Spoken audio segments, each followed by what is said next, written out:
तो आओ इस वीडियो में हम सीखते हैं नॉकआउट मैचेस का फिक्सचर को ड्रॉ करना। चाहे जैसे भी हर 1 साल या 2 साल के बाद घूम फिर कर ये बोर्ड के एग्जाम्स में क्लास 12th में आता ही रहता है। तो हम इस वीडियो में आसानी से समझने की कोशिश करेंगे कि अगर हमें नॉकआउट फिक्सचर ड्रॉ करना है तो कैसे करेंगे। सबसे पहली बात आप ये देखा करिए कि नंबर ऑफ़ टीम कितनी है। अगर नंबर ऑफ़ टीम 16 से ज़्यादा है तो आपको क्वार्टर बनाना होगा। अगर नंबर ऑफ़ टीम 16 से ज़्यादा नहीं है या 16 है तो आप ये कह सकते हैं कि आपको क्वार्टर बनाने की कोई ज़रूरत नहीं है। तो क्वार्टर बनाने का फार्मूला n/4 होता है। अब देखिए, जैसे यहाँ मैंने एक एग्जांपल लिया है 19 टीमों का। अब 19 टीमों के इस फिक्सचर में हमने देखा कि ये नंबर ऑफ़ टीम जो है 16 से ज़्यादा है, तो यहाँ पे हमें क्वार्टर बनाना ही पड़ेगा। अब इसमें हम n/4 के फार्मूले से कैलकुलेट करेंगे। देखिए, आपकी नंबर ऑफ़ टीम है 19। अब इसे डिवाइड करेंगे 4 से, आपको 3 रिमाइंडर बचेगा। देखिए, ऐसे कंडीशन में आपके पास 3 सिचुएशंस होती हैं। अगर नंबर ऑफ़ टीम 1 है रिमाइंडर में तो आप उसे क्वार्टर 1 में प्लेस कर देंगे, और अगर डिवाइड करने के बाद रिमाइंडर 2 बचे यानी 2 टीमें बचे तो आप एक को क्वार्टर 1 में प्लेस करेंगे और दूसरे को क्वार्टर 3 में।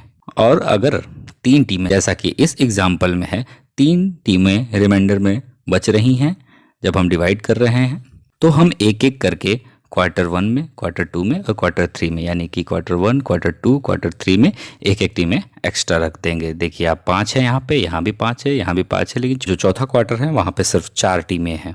ठीक है, तो ये होगा क्वार्टर फॉर्मेशन का तरीका। अब जब ये तय हो चुका है कि हमें क्वार्टर बनाना है तो हम ये डिसाइड बाकी कैलकुलेशन कर लेंगे। टोटल नंबर ऑफ़ मैचेस हम निकालने के लिए फार्मूला लिखेंगे n-1। यहाँ n क्या है, नंबर ऑफ़ टीम है। यहाँ 19 टीमें हैं तो हमने 1 घटाया, यानी टोटल नंबर ऑफ़ मैचेस हमारे होंगे 18। उसके बाद हम number of teams upper half और लोअर हाफ को कैलकुलेट करेंगे। तो number of team upper half के कैलकुलेशन के लिए फार्मूला था n+1/2 और लोअर हाफ के लिए n-1/2। अगर हम इसमें 19 को रख के कैलकुलेट करेंगे तो अपर हाफ में हमें मिल जाएंगे 10 टीमें और लोअर हाफ में हमें मिल जाएंगी 9 टीमें। ये कैलकुलेशन करने के बाद हम ये देखेंगे कि नंबर ऑफ़ राउंड्स कितने हैं। तो देखिए, यहाँ 2 की पावर को कैलकुलेट करना है। 2 की पावर को हम तब तक कैलकुलेट करेंगे जब तक कि नंबर ऑफ़ टीम जो हमारी है उससे वो ज़्यादा ना हो जाए। जैसा कि अगर हमने 2 गुणे 2 किया तो 4 हुआ, फिर 4 दूना 8, 8 दूना 16 और 16 दूना 32, यानी कि 32 ज़्यादा हो गया। अगर चूँकि 16 पे हम नहीं रुक सकते क्योंकि उस टाइम पे हमारी जो नंबर ऑफ़ टीम है चूँकि वो 19 है, तो हमें 19 से ज़्यादा का ही पावर ऑफ़ 2 लेना है। तो हमने ले लिया और हमें मिला 5 राउंड।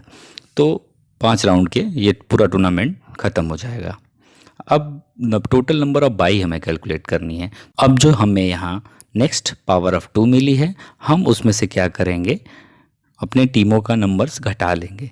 जैसे कि यहाँ पे आप देख सकते हैं, यहाँ number of 2, next power of 2 हमारी 32 है और नंबर ऑफ़ टीम 19 है। तो यहाँ पे हमने देखा कि 13 बाई हमें मिल रही हैं।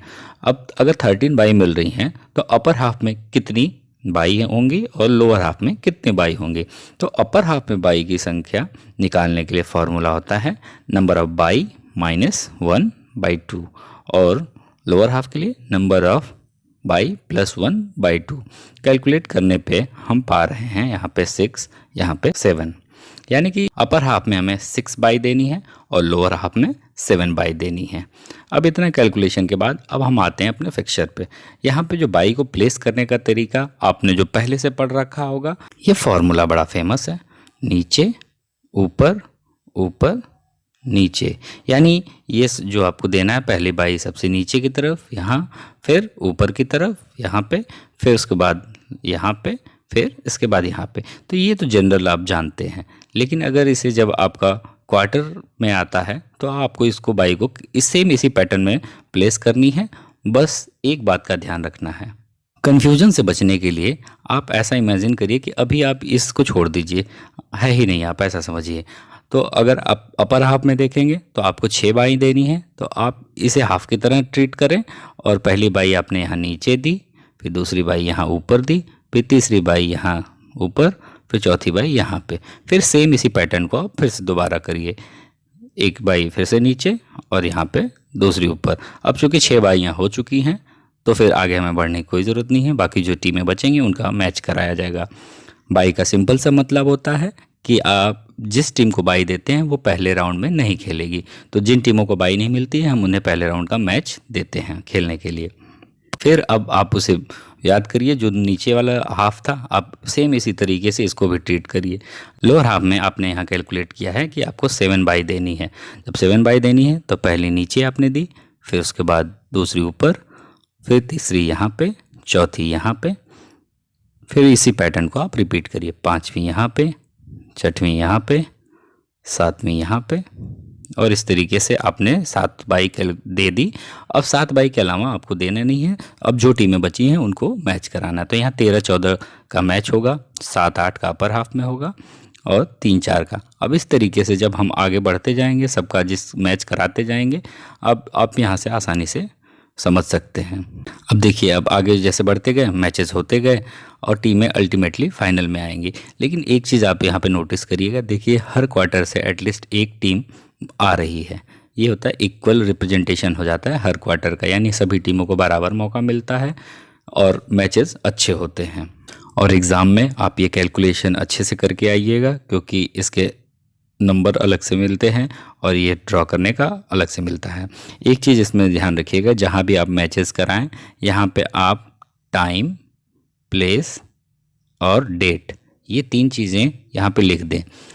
एक्चुअली तो आपको पता नहीं होगा कि किस डेट पे कराना है, लेकिन आप ये एक शॉर्ट फॉर्म TPD ऐसा कुछ बना करके टाइम एक जगह लिख करके आप मेंशन कर दीजिए, क्योंकि फिक्सचर से ही पता चलता है कि किन टीमों का मैच किस स्थान पे है, किस प्लेस पे होगा, किस टाइम पे होगा, किस डेट पे होगा। ये सारी चीज़ें फिक्सर से ही डिसाइड होती हैं।